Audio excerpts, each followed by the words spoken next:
Какво означава да обичам себе си?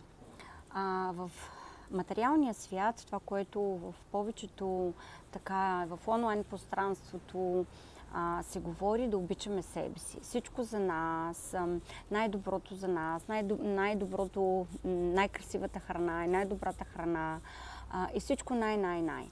Но в повечето случаи това определение, обичай себе си, малко така губи стойността си, защото какво означава да обичаш себе си и да погледнем към духовната страна на тази фраза. Да обичаш себе си не означава да бъдеш егоист, не означава, че егото трябва да е така в хайт левел и ти да искаш най-доброто. Най-доброто и да обичаш себе си означава да знаеш твоята ценност, да си уверена в себе си, да знаеш, че независимо какво се случи, ти имаш вътрешния център в себе си, имаш вярата в себе си, увереността си в себе си. И когато ти си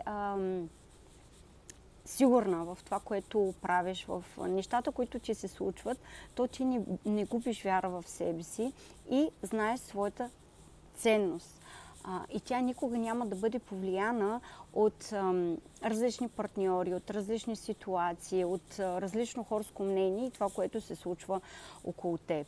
И за да можем да изграждаме добри и хармонични взаимоотношения с другия партньор, това не означава да бъдем егоисти, означава да знаем нашата стойност и съответно да разбираме партньора, как изразява той неговата любов.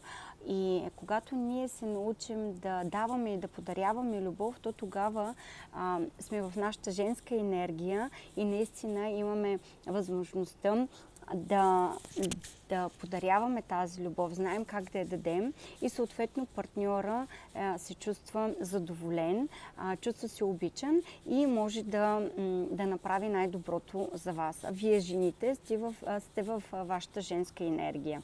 И тук наистина е много важно да направим разликата между материалния свят и духовния свят. Защо? Защото, както и в Библията го пише, вяра, надежда и любов. И любовта е най-силна от всички тези три.